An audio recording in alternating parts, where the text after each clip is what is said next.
अस्सलाम वालेकुम, नमस्ते, सत श्री अकाल। कैसे हैं आप लोग? उम्मीद करती हूँ ठीक होंगे, खुश होंगे। मैं हूँ हज़ीक अली और आज आप लोगों के लाई हुई एक बहुत ही इंटरेस्टिंग से video, story of Ambani. So start करते हैं अपनी वीडियो को without wasting any time. So let's start. Okay guys, so video का टाइटल है the full story of Ambani brothers from $45 billion to zero net worth dollar Dhruv Rathee. So start करते हैं video. क्या बात है भाई, तू मार्केट में कैसे इन्वेस्ट करता है? ये बाबा आदम की तरह इन्वेस्ट करते हैं। पापा आदम?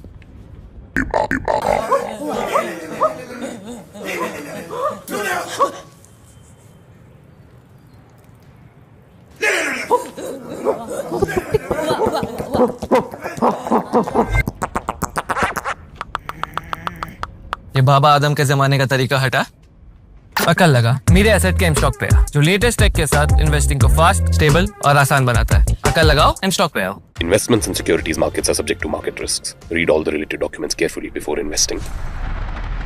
अनिल अंबानी की सारी कंपनियों पे कुल मिला के 1,72,000 करोड़ रुपए का कर्ज था। इन्होंने सिर्फ इंडियन बैंकों से नहीं बल्कि चाइनीज बैंकों से भी कर्ज लिया था। अनिल को अब लगने लगा कि उनके सारे बिजनेस फेलियर्स के पीछे मुकेश अंबानी का ही हाथ है। अनिल को जेल जाने से बचाने के लिए उनकी मां मुकेश से मदद मांगती है। ये अंबानी के लिए एक बहुत बड़ा झटका था, लेकिन इकलौता नहीं था। क्या यहाँ कोई अनिल अंबानी की जान लेने की कोशिश कर रहा था? नमस्कार दोस्तों, साल 2008 में अनिल अंबानी दुनिया के छठे सबसे अमीर आदमी थे। इनकी वेल्थ $42 बिलियन थी, अपने भाई मुकेश अंबानी से भी ज्यादा। लेकिन 16 साल फास्ट फॉरवर्ड करो, आज 2024 में अनिल अंबानी कहीं भी स्टैंड नहीं करते। कर्जदार इनके पीछे पड़े हैं, कई सारे कोर्ट केसेस इन पर चल रहे हैं और सेबी ने इनको अब इंडियन मार्केट से बैन कर दिया है 5 सालों के लिए। आखिर ये कैसे हुआ? इस डाउनफॉल की कहानी के पीछे छिपी है दो भाइयों की ऐसी लड़ाई जिसके बारे में ज्यादा लोग जानते नहीं है। एक ऐसी लड़ाई जिसका असर पूरे देश के पॉलिटिकल और फाइनेंशियल सिस्टम पर देखने को मिला है, और एक ऐसी लड़ाई जिसमें अलग अलग पार्टीज के पॉलिटिशियंस भी बीच में इन्वॉल्व हुए हैं। आइए आज के वीडियो में जानते हैं दोस्तों पूरी कहानी मुकेश और अनिल अंबानी की।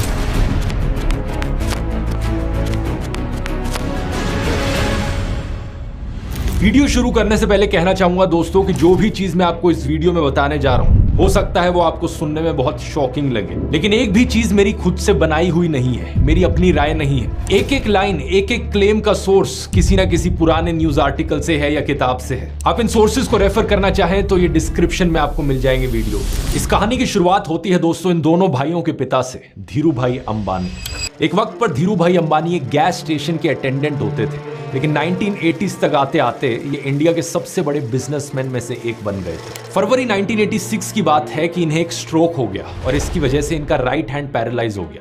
इसके बाद ही था कि इन्होंने अपने बेटों मुकेश और अनिल को बिजनेस सौंपना शुरू किया। मुकेश अंबानी थोड़े इंट्रोवर्ट टाइप के थे, तो वो ऑपरेशन संभालते थे। उनका काम था टाइम और बजट में मेगा प्रोजेक्ट्स को सेटअप करना। तो वहीं दूसरी तरफ अनिल अंबानी थोड़े एक्सट्रोवर्ट थे, इसलिए रिलायंस के वो पब्लिक फेस बन गए। पब्लिक रिलेशंस, कॉर्पोरेट अफेयर्स, सरकार के साथ लॉबिंग और मार्केटिंग संभालना उनका काम था। सन 1991 में धीरू भाई ने मुकेश अंबानी को रिलायंस का वाइस चेयरमैन बना दिया, जबकि अनिल अंबानी कंपनी के जॉइंट मैनेजिंग डायरेक्टर ही बने रहे। ये क्लियर इंडिकेशन था कि धीरू भाई मुकेश को ही प्रेफर करते थे और ऐसे ही से देखा जा रहा था कि उनके बाद रिलायंस को मुकेश ही संभालेंगे। टाइम के साथ साथ रिलायंस की ज्यादातर एक्टिविटीज मुकेश के हाथ में जाने लगी। उन्होंने अपने दोस्तों को रिलायंस में बढ़ाना शुरू किया, जैसे कि आनंद जैन और मनोज मोदी। आप शायद सोचोगे कि आखिर क्या कारण था कि धीरू भाई मुकेश को ही प्रेफर करते थे, अनिल को नहीं। इसके पीछे कई कारण थे, इनमें से एक पारिवारिक भी था। अनिल अंबानी का टीना मुनीम से शादी करने का डिसीजन।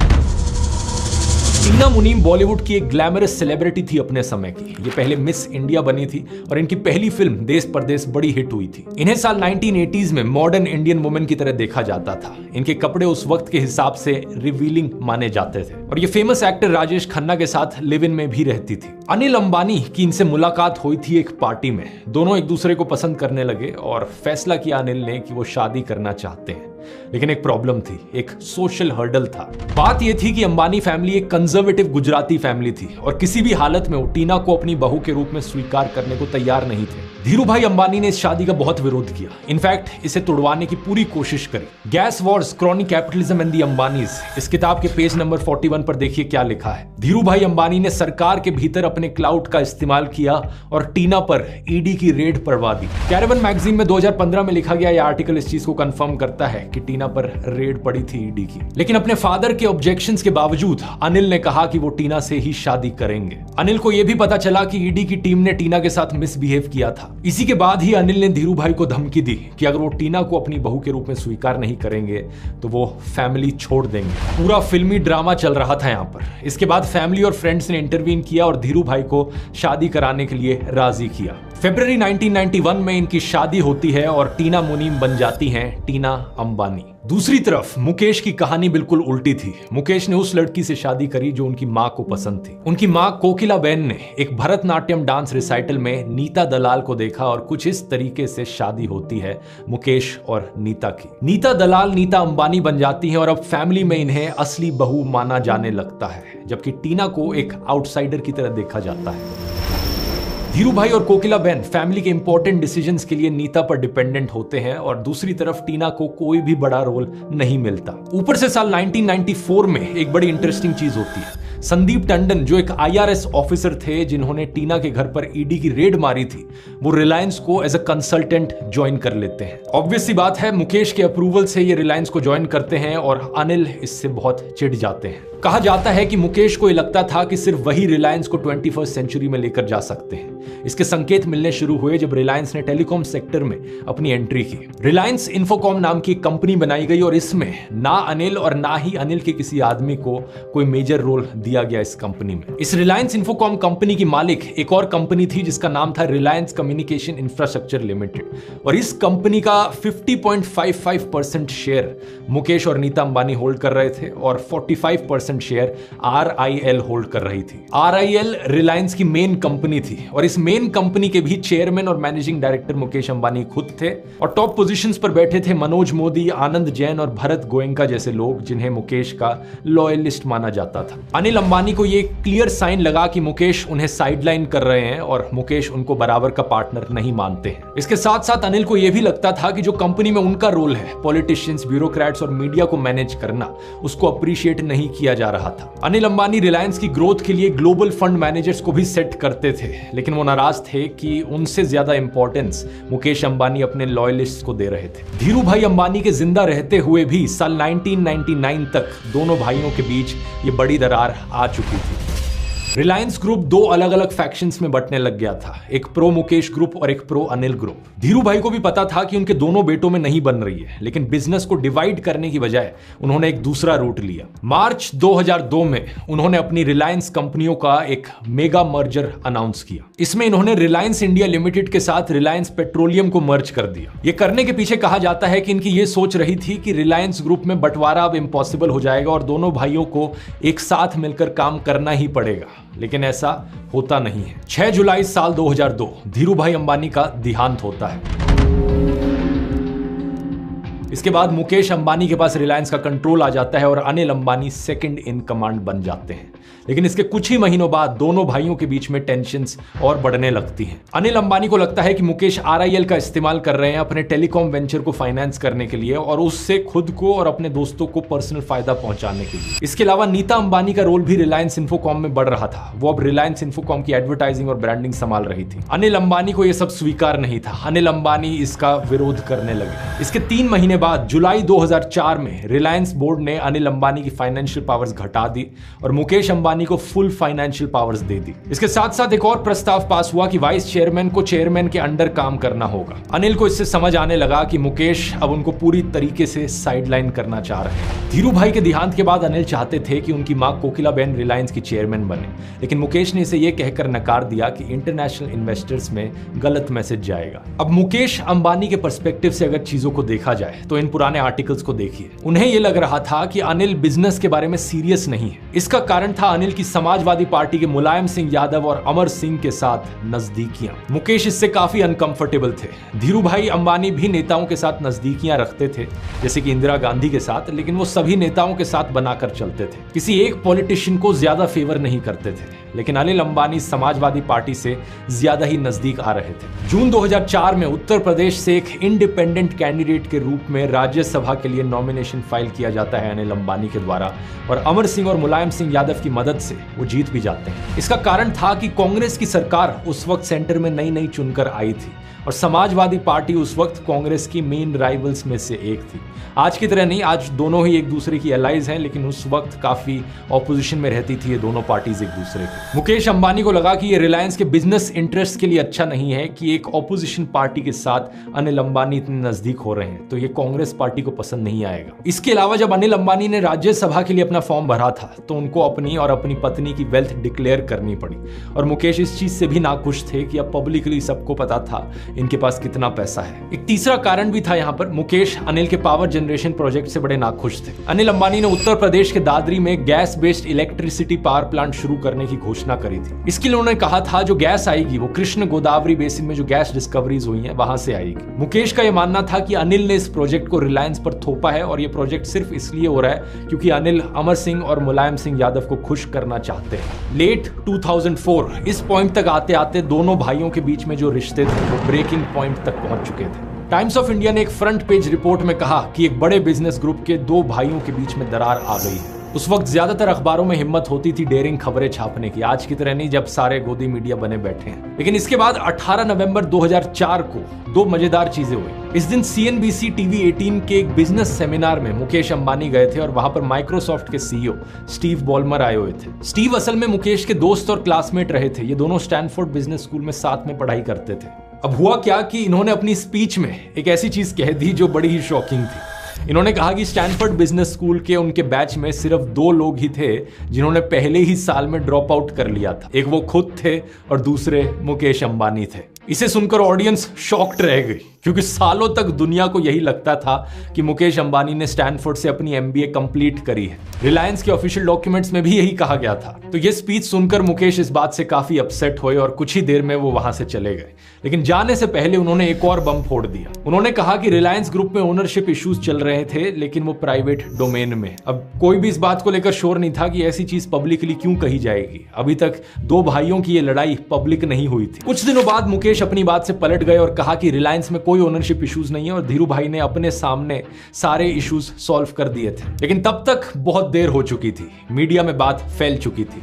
दोनों भाइयों के बीच की ये लड़ाई धीरे धीरे एक ओपन वॉर बन जाती है जो मीडिया में लड़ी जाती है। इसमें अनिल अंबानी के पास अपर हैंड था। मुकेश के खिलाफ एक के बाद एक खबरें छपने लगती हैं। मुकेश ने किन नेताओं के साथ सौदेबाजी करी है, रिलायंस को वो कैसे अपने फायदे के लिए इस्तेमाल कर रहे हैं, उनकी कॉर्पोरेट गवर्नेंस में क्या इश्यूज हैं, सब कुछ पब्लिकली छपता है। खबरों में यह भी कहा जाता है कि मुकेश कैसे अपने छोटे भाई के साथ अन्याय कर रहे हैं। अगले 7 महीनों में मुकेश अंबानी की पब्लिक इमेज काफी खराब हो जाती है। दिसंबर 2004 तक आते आते हालात इस कदर बिगड़ गए थे कि देश के फाइनेंस मिनिस्टर पी चिदम्बरम को इंटरवीन करना पड़ता है। वो कहते हैं कि इन दोनों भाइयों की लड़ाई के बीच में देश का नुकसान हो रहा है, ये लड़ाई करना बंद करो। सरकार की तरफ से प्रेशर आता है, प्राइम मिनिस्टर मनमोहन सिंह की तरफ से प्रेशर आता है। हालांकि पीएमओ ने इस चीज को बाद में डिनाई किया था। इसके अलावा इनकी मां कोकिला बहन की तरफ से प्रेशर आता है और ICICI बैंक के चेयरमैन और इनके फैमिली फ्रेंड केवी कमात भी आते हैं, इंटरवीन करते हैं, और इन सब के प्रेशर में मुकेश अंबानी समझौते के लिए तैयार हो जाते हैं।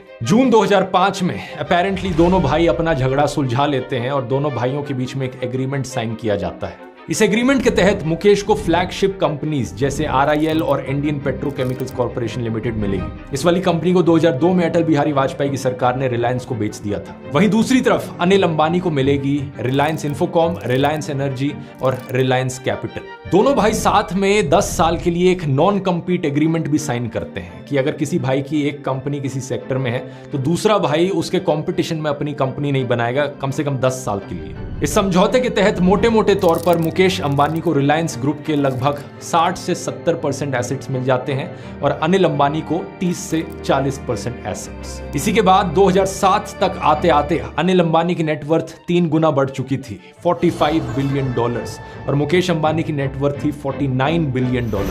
दोनों एक दूसरे के काफी बराबर की टक्कर में थे।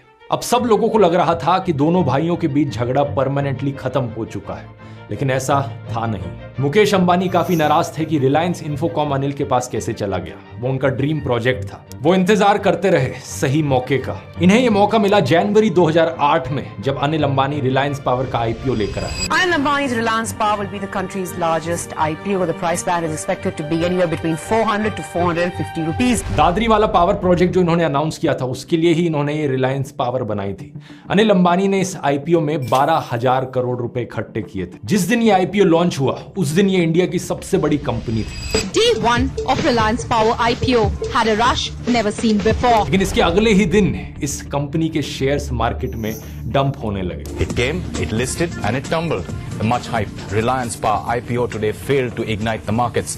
Instead, at the end of the day, the Sensex had seen one of its worst closings ever. एक ही दिन में शेयर प्राइस ऑलमोस्ट 20% तक गिर गया। अनिल ने कहा कि ये इसलिए हो रहा है क्योंकि मुकेश की कंपनीज ये कर रही हैं। अनिल ने सेबी को शिकायत करी कि शेयर अलॉट होने के 4 मिनट में ही मॉरिशस की 7 कंपनीज ने शेयर बेचना शुरू कर दिया था और ये कंपनीज मुकेश से जुड़ी हुई थी। इन शेयर्स के बढ़ते ही अनिल अंबानी मुकेश अंबानी से अमीर हो जाते, लेकिन दाम गिरने की वजह से ऐसा हुआ नहीं। ये अनिल अंबानी के लिए एक बहुत बड़ा झटका था, लेकिन इकलौता नहीं था। इसके बाद एक दूसरा झटका इन्हें लगता है MTN डील के वक्त। इनकी रिलायंस कम्युनिकेशन की company south African telecom company MTN के साथ मर्ज होने का प्रोसेस शुरू कर रही थी। अगर ये डील हो जाती तो एक बार फिर से अनिल मुकेश अंबानी से ज्यादा अमीर हो जाते, लेकिन मुकेश ने इसका विरोध किया। मुकेश अंबानी ने दोनों भाइयों के बीच हुए एग्रीमेंट को दिखाया और कहा कि देखो इसमें क्या लिखा है। अगर दोनों भाइयों में से कोई भी अपनी कंपनियों में स्टेक बेचेगा तो दूसरे भाई को राइट टू फर्स्ट रिफ्यूजल देना होगा। यानी कि अगर कोई भी भाई अपनी कंपनी में शेयर बेच रहा है तो सबसे पहले वो शेयर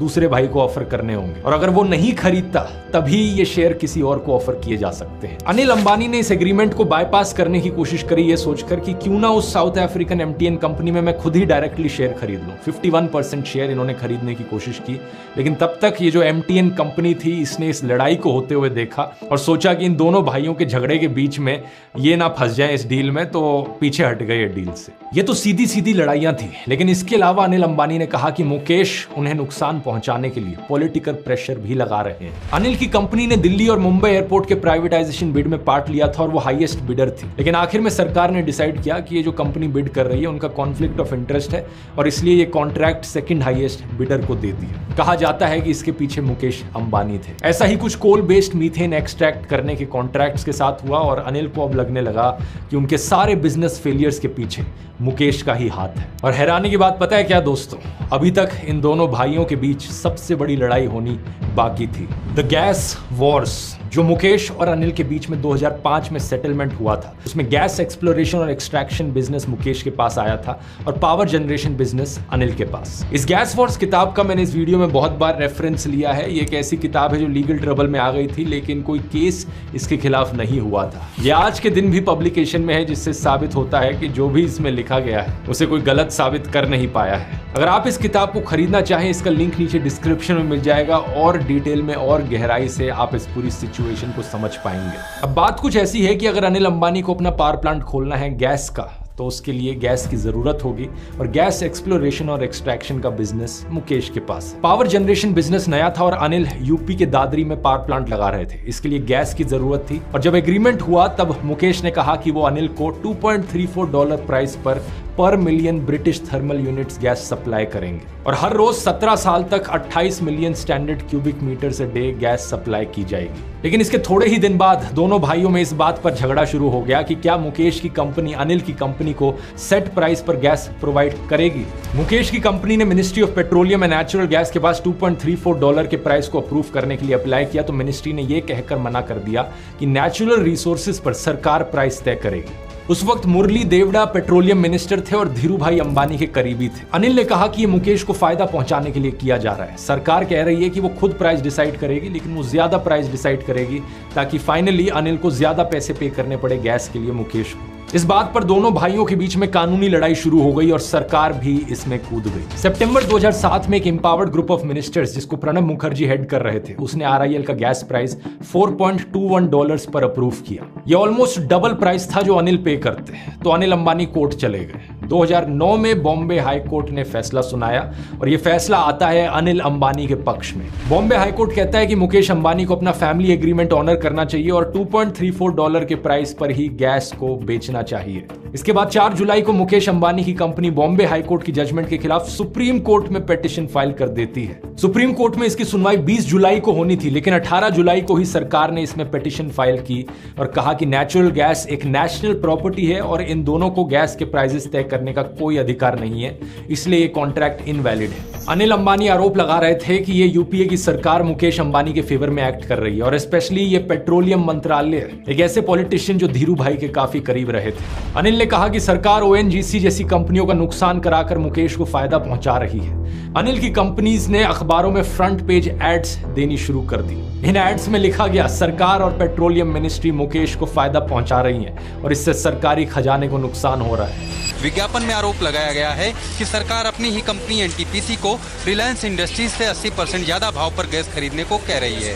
इससे NTPC को 30,000 करोड़ रुपए का नुकसान होगा, जबकि रिलायंस इंडस्ट्रीज को इस डील से 50,000 करोड़ रुपए का फायदा होगा। परंजॉय गुहा ठाकुर अपनी किताब gas Wars chronic capitalism and the Ambanis में बताते हैं कि इस बीच एक बड़ा चौंकाने वाला इंसिडेंट होता है। 23 अप्रैल 2009 को अनिल अंबानी के हेलीकॉप्टर की मेंटेनेंस हो रही थी। एक टेक्नीशियन भारत बोर्गे ने पाया कि हेलीकॉप्टर की फिल्टर नेक ढंग से फिट नहीं हो रही थी। उसने उसे ठीक करने के लिए खोला तो उसके अंदर पीनट के साइज के पत्थर देखे गए, छोटे छोटे पत्थर। साथ में फ्यूल टैंक के अंदर भी मिट्टी और कंकड़ पाए गए। किसी ने जानबूझकर हेलीकॉप्टर के अंदर पत्थर और छोटे छोटे कंकड़ डाल रखे थे। एक्सपर्ट्स के मुताबिक अगर यह हेलीकॉप्टर उड़ा होता तो फॉर श्योर क्रैश कर जाता। एक बहुत ही शॉकिंग चीज, क्या यहां कोई अनिल अंबानी की जान लेने की कोशिश कर रहा था? इसको लेकर कई थ्योरीज चलने लगी। अनिल अंबानी के लोगों ने कहा कि ये कॉर्पोरेट राइवल्स ने किया है। इसके कुछ ही दिन बाद भारत बोर्गे की डेड बॉडी रेलवे ट्रैक पर मिली एक सुसाइड नोट के साथ। उस सुसाइड नोट में लिखा था कि कंकड़ मिलने के बाद मुकेश की कंपनी के कुछ ऑफिशियल्स उससे मिले थे और पूछताछ करने लगे। उसको कहा कि हम दोबारा आएंगे और वो इससे डर गए। हालांकि पुलिस उसके इस सुसाइड नोट से संतुष्ट नहीं थी और उन्होंने हेलीकॉप्टर में सैबोटेज और उसकी हत्या के लिए उसके कोवर्कर्स को अरेस्ट किया। लेकिन यहां भी अनिल और मुकेश के कंपनी के लोग एक दूसरे पर आरोप लगाने लगे। खैर, इस गैस वॉर पर वापस आए तो इस पर कोर्ट में सुनवाई हुई और कोर्ट ने कहा कि गैस सरकारी प्रॉपर्टी है और सरकार ही दाम तय करेगी, ना कि अंबानीज। इस जजमेंट के time Anil Ambani supreme court में थे और ये उनके लिए तीसरा बड़ा झटका था। इस जजमेंट का मतलब था मुकेश अंबानी कई हजार करोड़ और अमीर बन जाएंगे और अनिल अंबानी को कई हजार करोड़ों का नुकसान होगा। इस एक जजमेंट के बाद ना सिर्फ अनिल अंबानी की रिलायंस पावर बल्कि उनकी कई सारी और कंपनीज के शेयर मार्केट में गिर गए। इसके कुछ ही दिनों बाद दोनों भाई दोबारा मिले। 23 मई 2010 मुकेश और अनिल दोनों की कंपनियों ने एक प्रेस स्टेटमेंट जारी की और कहा कि उनकी फैमिली एग्रीमेंट जो बनाई गई थी, नॉन कम्पीट एग्रीमेंट थी, अब दोनों भाई इसे खत्म करने का फैसला ले रहे हैं। खत्म करने का मतलब था कि दोनों भाई अब सारे बिजनेसेस में जा सकते थे और एक दूसरे के खिलाफ के बिजनेसेस में भी जा सकते थे। मुकेश कोर्ट में लड़ाई जीत गए थे और अब अनिल को गैस के लिए उनकी जरूरत थी। महंगे दाम में ही सही, नॉन कम्पीट खत्म करने की वजह से उनको पावर प्लांट में कम से कम गैस तो मिल रही थी। लेकिन बाद में जो हुआ उससे लगा कि मुकेश ने नॉन कम्पीट हटवा लिया, लेकिन फिर भी अनिल के हाथ ज्यादा कुछ नहीं आया। अनिल अंबानी अपने दादरी में बनने वाले पावर प्रोजेक्ट के लिए पहले से ही प्रॉब्लम्स फेस कर रहे थे। उस प्रोजेक्ट को जमीन की जरूरत थी और 2004 में यूपी की मुलायम सिंह यादव की सरकार ने इसके लिए एक इमरजेंसी प्रोविजन का इस्तेमाल किया और अनिल अंबानी को जमीन दिलवा दी। ऐसा करते समय उन किसानों से नहीं पूछा गया जिनकी ये जमीन थी। तो इस बात के खिलाफ पूर्व प्रधानमंत्री वीपी सिंह और कांग्रेस के राज बब्बर ने विरोध किया और इलाहाबाद हाईकोर्ट में पिटीशन फाइल करी। दिसंबर 2009 में इलाहाबाद हाईकोर्ट ने अपनी जजमेंट सुनाई और ये जजमेंट किसानों के फेवर में थी। कोर्ट ने कहा कि अगर सरकार को किसानों की जमीन किसी कंपनी को इस तरीके से देनी थी तो हर एक किसान से नो ऑब्जेक्शन सर्टिफिकेट लेना जरूरी था। और अगर किसानों को अपनी जमीन वापस चाहिए तो उनको अनिल अंबानी की कंपनी से जो भी मुआवजा मिला है उसे लौटाकर अपनी जमीन वापस ले सकते हैं। इसके खिलाफ अनिल अंबानी पहले तो सुप्रीम कोर्ट में चले गए, लेकिन 2014 में कोर्ट में जाकर कहते हैं कि अब उन्हें इस प्रोजेक्ट में कोई इंटरेस्ट नहीं है। उन्होंने कहा कि इस प्रोजेक्ट के लिए गैस सप्लाई सुनिश्चित करना बहुत मुश्किल बन गया है, तो वो किसानों की जमीन लौटा देते हैं। हजारों करोड़ का नुकसान और एक और बड़ा झटका अनिल अंबानी को। लेकिन अनिल के पास अभी भी एक बड़ा बिजनेस था, टेलीकॉम का बिजनेस। बस दिक्कत ये थी कि जब बंटवारे में अनिल को टेलीकॉम बिजनेस मिला था, तब अनिल को कोई आइडिया नहीं था कि ये बिजनेस कितना कॉम्पिटिटिव हो सकता है। ऊपर से इस बिजनेस में भारी पैसों की इन्वेस्टमेंट की जरूरत थी अगर सक्सेसफुल होना था तो। 2010 तक आते आते इंडियन टेलीकॉम इंडस्ट्री 2G से 3G पर शिफ्ट हो रही थी। इंटरनेट सेवाएं शुरू हो रही थी और उसके लिए टेलीकॉम इक्विपमेंट और स्पेक्ट्रम परचेज में हैवी इन्वेस्टमेंट करने की जरूरत थी। हजारों करोड़ों रुपए की जरूरत थी। अनिल ने 3G में इन्वेस्ट करना शुरू किया। इसकी वजह से उनकी कंपनी रिलायंस कम्युनिकेशन पर 30,000 करोड़ रुपए का कर्ज आ गया। अपने ऊपर कर्ज कम करने के लिए अनिल ने टावर ऑपरेशंस के लिए GTL इंफ्राटेक से 50,000 करोड़ की डील करने की कोशिश करी, एक मर्जर करने का कोशिश की, लेकिन यह प्लान भी फेल रहा। अगले साल 2G स्पेक्ट्रम का अलेजेड घोटाला होता है और 122 टेलीकॉम लाइसेंसेस को देश भर में कैंसिल किया जाता है। इनमें से एक लाइसेंस अनिल अंबानी का भी था।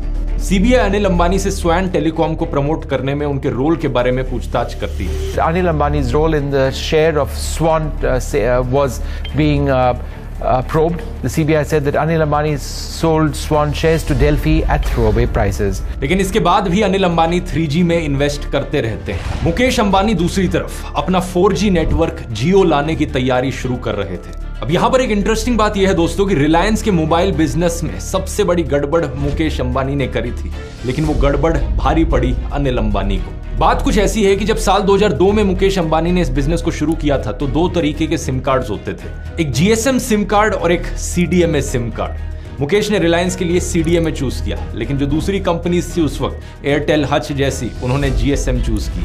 CDMA सिम कार्ड में दिक्कत यह थी कि इस पर सिर्फ 2G और 3G की टेक्नोलॉजी चल सकती थी, 4G नहीं चलता था। तो अनिल अंबानी की रिलायंस कम्युनिकेशंस को अगर 4G ऑफर करना था तो तुरंत उन्हें अपना सिम कार्ड बदलना था। एक साल के भीतर अपने सारे सिम कार्ड्स को CDMA से GSM पर शिफ्ट करना था। ऐसा करना काफी डिफिकल्ट था, बहुत सारे और पैसों का खर्चा। साल 2012 तक वोडाफोन रिलायंस कम्युनिकेशन से आगे निकल गई थी और 2016 तक आते आते अनिल अंबानी की रिलायंस कम्युनिकेशन चौथे नंबर पर खिसक चुकी थी। कर्ज बढ़ता जा रहा था, मुश्किलें बहुत सारी थी और इसी के बीच मुकेश अंबानी अनाउंस करते हैं रिलायंस जियो।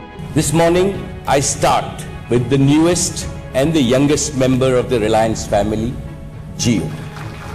रिलायंस जियो ने फ्री 4G सर्विसेज देकर सबके कस्टमर्स छीन लिए। Jio's data, voice, video will be available for everyone, absolutely free. Anil Ambani के टेलीकॉम बिजनेस की हालत बद से बदतर हो गई। एक आखिरी ऑप्शन के तौर पर अनिल अंबानी ने अपनी कंपनी को 2017 में मर्ज करने की कोशिश करी एयरसेल कंपनी के साथ, लेकिन ये डील भी फेल हो गई। इस डील के फेल होने की वजह से कैनेडियन कंपनी ब्रुकफील्ड के साथ जो अनिल की टावर डील थी वो भी फेल हो गई और इसके बाद रिलायंस कम्युनिकेशन ने अपने 2G और 3G बिजनेस को बंद करने की घोषणा कर दी। 2017 तक रिलायंस कम्युनिकेशन पर 43,000 करोड़ रुपीस का डेट था।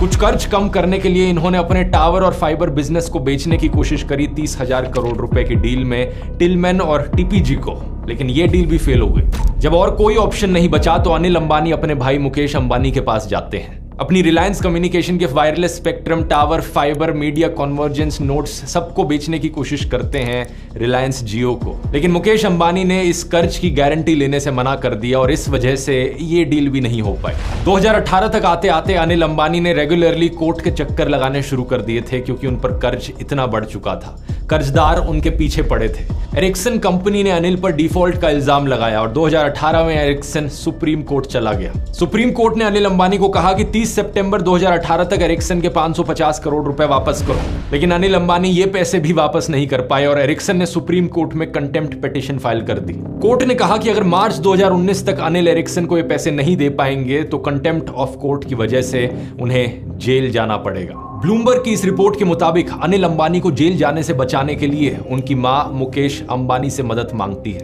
अनिल ने मुकेश के पास जाकर नेगोशिएशन की और एलिजिडली अनिल को एक तरीके से मुकेश के सामने भीख मांगनी पड़ी कि वो उनकी मदद करें।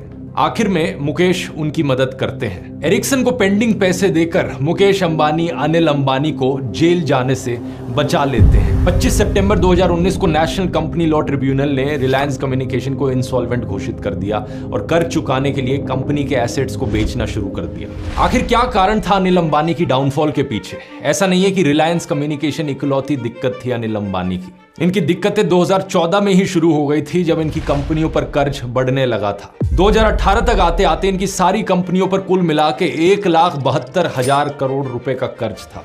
इंडिया टुडे के मुताबिक असल में अनिल ऐसे बिजनेसेस में घुसे जहां पर बहुत सारे पैसे की जरूरत थी, और उन्होंने जो फैसले लिए वो स्ट्रैटेजी से ज्यादा एम्बिशन पर बेस्ड थे। नेताओं से कनेक्शंस के दम पर पब्लिक सेक्टर बैंक्स की मदद से बड़े बड़े प्रोजेक्ट्स को फंड करना, अनिल इसमें सबसे आगे थे। लेकिन 2008 की ग्लोबल फाइनेंशियल क्राइसिस के बाद चीजें थोड़ी बदल गई थी और पब्लिक सेक्टर बैंक्स अब पावर और इंफ्रास्ट्रक्चर सेक्टर्स को फंड ज्यादा करने को तैयार नहीं थे। शुरुआत में कुछ बैड लक थी, लेकिन बाद में उनके खुद के गलत फैसले थे। धीरे धीरे इनके सभी प्रोजेक्ट से हवा निकलनी शुरू हुई। एक ही बना पाए। 2014 में रिलायंस एंटरटेनमेंट को अपना मल्टीप्लेक्स चेन बिग सिनेमास को बेचना पड़ा अपना कर्ज उतारने के लिए। अगस्त 2018 में अनिल ने अपना रिलायंस इंफ्रास्ट्रक्चर का Mumbai city power distribution business Gautam Adani को 18,800 करोड़ में बेच दिया। इस सब के चलते रिलायंस इंफ्रा अपना 23,000 करोड़ का कर्ज उतार पाया। लेकिन आज के दिन तक रिलायंस पावर के बड़े बड़े प्रोजेक्ट्स अटके हुए हैं। सितंबर 2018 में अनिल ने अपने शेयर होल्डर्स को कहा कि 24,000 मेगावाट के पावर जनरेशन प्लांट्स अटके हुए हैं क्योंकि उन्हें गैस नहीं मिल पा रही। इसकी वजह से करीब 1.2 लाख करोड़ की इन्वेस्टमेंट्स फंसी हुई हैं उनके मुताबिक। रिलायंस पावर को 3 पावर प्लांट्स बनाने के प्रोजेक्ट मिले थे, लेकिन उसमें से वो अभी तक एक ही बना पाई है, और उस एक प्रोजेक्ट में भी इन्होंने कोर्ट में कहा कि हमें ज्यादा माइनिंग करने की परमिशन चाहिए, नहीं तो उसके बिना वो घाटे में चली जाएगी कंपनी और ये प्रोजेक्ट भी बंद करना पड़ेगा। जब दोनों भाइयों के बीच में बंटवारा हुआ था, अनिल के पास जो बिजनेस आए वो बड़े ही कैश हंगरी बिजनेस थे, जिनमें लगातार इनोवेशन और इन्वेस्टमेंट्स की जरूरत थी। लेकिन मुकेश के पास जो बिजनेस गए वो कोर बिजनेसेस थे, जैसे कि ऑयल एंड गैस। उन बिजनेसेस में इतनी इनोवेशन करने की जरूरत नहीं थी, और एक बार इन्वेस्टमेंट कर दी तो वो काफी लॉन्ग टर्म तक चलती। अनिल के पास कोई भी ऐसा बिजनेस नहीं आया जिससे उनको लगातार कैश फ्लो मिल सके और उस पैसे का वो इस्तेमाल कर सके बाकी अपने बिजनेसेस में इन्वेस्ट करने के लिए। वो तब तक ही सक्सेसफुल रहे जब तक बैंकों से और इन्वेस्टर्स से अच्छी फंडिंग आ रही थी, लेकिन जैसे ही फंडिंग रुकी उनके ऊपर कर्ज बढ़ता चला गया। और इंटरेस्टिंग चीज पता है क्या दोस्तों, अनिल अंबानी ने सिर्फ इंडियन बैंकों से ही नहीं बल्कि चाइनीज बैंकों से भी कर्ज लिया था। 3 चाइनीज बैंक जिनको चाइना की सरकार कंट्रोल करती है, उन्होंने लंदन के हाई कोर्ट में एक लॉ सूट फाइल किया कि अनिल ने उनसे $925 मिलियन का 2012 में रिलायंस कम्युनिकेशन के लिए कर्ज लिया था। इस कर्ज की उन्होंने पर्सनल गारंटी दी थी, लेकिन अब वो हमारे पैसे नहीं लौटा पा रहे। अनिल अंबानी ने लंदन के कोर्ट में जाकर कहा कि मेरी इन्वेस्टमेंट्स की वैल्यू खत्म हो गई है, और आज के समय में मेरी लायबिलिटीज देखकर मेरी नेटवर्थ एक्चुअली में 0 है। इन्होंने कोर्ट में कहा कि मेरे पास ऐसा कुछ भी नहीं बचा जिसको बेचकर मैं अपना कर्ज चुका सकूं। जज ने इस बात पर कहा कि अनिल गलत कह रहे हैं, उनके पास इससे ज्यादा एसेट्स हैं। हम ये नहीं मानते कि अंबानी फैमिली ने उनको अपने ही हाल पर छोड़ दिया होगा। इसके रिस्पॉन्स में अनिल ने कोर्ट को स्टेटमेंट दी कि वो जो एक बार मुकेश अंबानी ने मेरी मदद करी थी वो सिर्फ एक ही बार करी थी और ऐसा दोबारा नहीं होगा। फरवरी 2022 में सेबी ने अनिल अंबानी को डाइवर्जन ऑफ फंड्स के आरोप में किसी भी लिस्टेड एंटिटी से डायरेक्टर के रूप में एसोसिएट होने से बैन कर दिया। मार्च 2022 में अनिल अंबानी रिलायंस इंफ्रास्ट्रक्चर और रिलायंस पावर के बोर्ड से रिजाइन भी कर देते हैं। 23 अगस्त 2024 डाइवर्जन ऑफ फंड्स के आरोप में सेबी अनिल अंबानी को इंडियन सिक्योरिटी मार्केट से 5 साल के लिए बैन कर देती है। आज अनिल पब्लिक में दिखना बंद हो चुके हैं। ब्लूमबर्ग की रिपोर्ट के मुताबिक उनके जानने वाले कहते हैं कि अब वो रिलीजियस और स्पिरिचुअल बन गए हैं। उन्होंने मटेरियल सक्सेस को पीछे छोड़ दिया है। वो अभी भी कोशिश कर रहे हैं कि कैसे चीजों को टर्न अराउंड किया जा सके और अपनी किस्मत को बदला जा सके, लेकिन अब ये इनकी हालत देखकर इम्पॉसिबल लगता है। इस रिपोर्ट में लिखा गया है कि अनिल अंबानी को यह भी एडवाइस दी गई है कि वो अपने आप को बैंकरप्ट घोषित कर दें और अपने ऊपर कर्जों से मुक्ति पा लें, लेकिन उनको अभी भी लगता है कि अगर इस तरीके से गिव अप कर दिया तो कमबैक करने का कोई चांस नहीं रहेगा फ्यूचर में।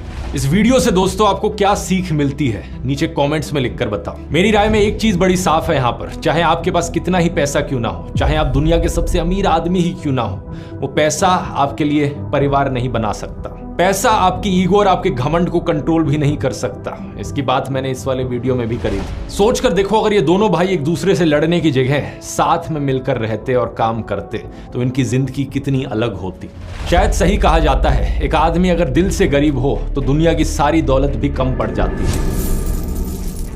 उम्मीद है दोस्तों ये लंबा और डिटेल्ड वीडियो आपको पसंद आया होगा। अगर आप ऐसे ही और वीडियोस देखना चाहते हैं तो कमेंट्स में लिखकर बता सकते हैं और कौन से टॉपिक्स पर देखना चाहिए।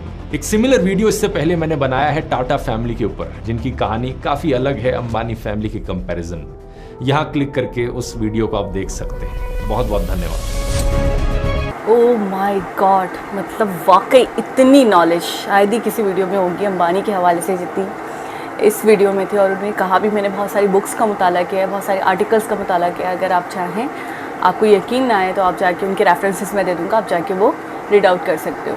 अच्छा, कितनी अजीब सी बात है कि किसी चीज़ की कमी नहीं, इतनी दौलत, इतना पैसा, एक परिवार, सब कुछ, लेकिन उसके बावजूद भी मतलब फूट का बीज कहते हैं कि कहीं पे भी पैदा हो सकता है, कहीं पर भी पड़ सकता है। लड़ाई झगड़ा कितने भी अच्छे परिवार क्यों ना हो सकता है। अभी पिछले ही दिनों की बात है कि फ्लाइंग बेस्ट मैं बहुत मतलब इम्प्रेस्ड थी उनकी फैमिली से, जिस तरीके से एक हैप्पी फैमिली दिखती थी और जिस तरीके से वो लोग ब्लॉगिंग करते थे, जिस तरीके से वीडियोस बनाते थे, जो एक बॉन्डिंग दिखती थी, जो एक हैप्पी फैमिली वाला वो जो एक इमेज था। अभी पिछले ही दिनों मैंने शायद इंस्टा पे देखा कि उनकी डाइवोर्स वगैरह का के रूमर्स हैं, आई डोंट नो कि पता नहीं रियलिटी है, लेकिन उस हवाले से मतलब काफ़ी सारी वीडियोस देख रही थी, काफ़ी वायरल हो रही है हमारे पाकिस्तान में भी कि फ्लाइंग बेस्ट काफ़ी बड़े यूट्यूबर हैं। तो बहुत हैरानगी हुई, बहुत हैरानगी कि जो परिवार जितना आपको संतुष्ट दिखता है, जितना आपको एक खुशहाल दिखता है, ज़रूरी नहीं है कि वो उतना खुशहाल हो। और एक चीज़ मैंने सीखी कि किसी भी फैमिली में, किसी भी परिवार में आप ये नहीं कह सकते कि जी लड़ाई झगड़े नहीं है, आप ये नहीं कह सकते कि जी कोई प्रॉब्लम नहीं है, आप ये नहीं कह सकते कि कोई तकरार नहीं है। छोटी मोटी सही, छोटी मोटी भी लाजमी होती है, बड़ी से बड़ी भी होती है, लेकिन उस चीज़ को मैटर ये नहीं करता कि जी ये चीज़ें हो रही हैं, ये हर जगह होती हैं, कॉमन है। लेकिन इस चीज़ को किस तरीके से हैंडल किया जाता है, आपके बड़े किस तरीके से हैंडल करते हैं, या आप लोग आपस में जो सिबलिंग्स हैं वो किस तरीके से हैंडल करते हैं, ये बहुत मैटर करता है। अब मुझे ऐसा लगता है, देखिए मैंने वीडियो देखी, मैं ये नहीं कहूँगी कि सिर्फ अनिल की गलती है, मैं ये नहीं कहूँगी सिर्फ मुकेश की गलती है। मुझे ऐसा लगा कि दोनों की तरफ से ही मतलब गलती है, दोनों की तरफ से ही बहुत सारी चीज़ों को जैसे हुई वैसे नहीं होना चाहिए था। अच्छा, मुकेश के हवाले से भी मैं थोड़ा सा ये कहूँगी कि मतलब ऊपर वाले ने उन्हें बहुत नवाजा है, और जैसे जिसकी किस्मत में या जिसको मिलना होता है ना, मेरा ये मानना है उसे किसी भी तरीके से मिल जाता है। जब मतलब जब पूरा बिज़नेस जो है वो डिवाइड हुआ, और उस वक्त ऐसा लग रहा था कि अनिल के हिस्से में चीज़ें ज़्यादा आई हैं, मुझे ऐसा लग रहा था कि ज़्यादा इक्विटी उन्हें मिली है और ज़्यादा मतलब बिज़नेस उनको मिल गया है, और इनको आगे निकलना चाहिए, ये आगे निकलेंगे। लेकिन आखिर में ध्रुव राठी ने बहुत अच्छी बात कही कि उनको जो भी बिजनेसेस मिले थे उसके अंदर मतलब कैश जो है उसकी बहुत ज़्यादा ज़रूरत थी, पैसे की बहुत ज़्यादा ज़रूरत थी, उसकी आमदोरफ्त की बहुत ज़्यादा ज़रूरत थी, और कैश का फ़्लो ना होने की वजह से, मनी का फ़्लो ना होने की वजह से शायद वो इस चीज़ का शिकार हुए। और फिर कुछ डिसीजंस भी उन्होंने ऐसे लिए, मुझे ऐसा लगता है कि उनकी डिसीजन मेकिंग इतनी अच्छी नहीं थी। और फिर मैं एक चीज़ और भी सोच रही थी कि धीरू भाई अंबानी जब अपनी ज़िंदगी में भी मुकेश को ज़्यादा अहमियत देते थे। देखिए बड़े जो होते हैं उनके अंदर उनका एक तजुर्बा बोलता है ना कि भाई एक्सपीरियंस बोलता है, तजुर्बा बोलता है, तो वो बहुत सारी चीज़ें, बहुत सारे जर्म्स अपनी औलाद के अंदर जो गट्स होते हैं, जो जर्म्स होते हैं कि इस चीज़ के यार इसके अंदर है, इस चीज़ के इसके अंदर जरासीम पाए जाते हैं, इस चीज़ में ये आगे बढ़ेगा, तो इस चीज़ में इसका इंटरेस्ट है, इन शॉर्ट बोलूँ तो पेरेंट्स को अपने बच्चे के बारे में, उसकी स्किल्स के हवाले से, उसके टैलेंट के हवाले से मुझे नहीं लगता कि किसी को बताने की ज़रूरत होती है। वो बखूबी जानता है कि मेरा बच्चा कैसा है और ये मेरा बच्चा कैसा है, ये कहाँ तक जा सकता है और ये कहाँ तक जा सकता है, इसकी सोच कहाँ तक जाएगी और इसकी सोच कहाँ तक जाएगी, ये बिज़नेस को कहाँ लेके जाएगा और ये बिज़नेस को कहाँ लेके जाएगा। समझ रहे हैं आप लोग मेरा पॉइंट? तो मुझे ऐसा लगता है कि क्या अपनी हयात में भी उन्हें मुकेश अंबानी से काफ़ी उम्मीद है, और उनको उस वक्त आइडिया था कि ये शायद बिज़नेस को उस मुकाम तक लेकर जाएगा या उससे भी आगे लेकर जाएगा जहां मैं देखता हूं। और अनिल को भी, क्योंकि वीडियो में बताया गया कि वो अनिल को अपनी हयात में भी मतलब वो रोल नहीं देते थे, वो मुकेश को ज़्यादा मतलब हाईलाइटेड रखते थे, मुकेश को ज़्यादा प्रेफर करते थे, मुकेश को ज़्यादा इंपॉर्टेंस देते थे। तो कुछ ना कुछ उन्होंने भी भाप लिया होगा, मुझे ऐसा लगता है, ये मेरा ओपिनियन है, maybe I am wrong. बाकी ये है कि कहीं ना कहीं मुझे ऐसा लगता है मुकेश अंबानी के हवाले से कि उन्हें अपने भाई का साथ नहीं छोड़ना चाहिए, तो उन्हें मदद करनी चाहिए थी। देखिए इससे कोई फ़र्क नहीं पड़ता कि आपके भाई ने या आपकी बहन ने क्या करा आपके साथ, लेकिन रिटर्न में आप वो करो, अगर आप अच्छे हो तो आप अच्छा ही करो, ठीक है। आपको सामने वाले के, मैंने बहुत सारी वीडियोस देखी जिसके अंदर ये बताया गया है कि सामने वाले का एक्शन आपके लिए मैटर करना ही नहीं चाहिए। सामने वाला उसका अमल आपके लिए मैटर नहीं करना चाहिए। आप दुनिया में आए हो तो आपकी वाइब्स पॉजिटिव हो, आप अच्छा करो, आपका कर्तव्य अच्छा करना हो, ठीक है। सामने वाले के अमल से आपका अमल जुड़ा नहीं होना चाहिए।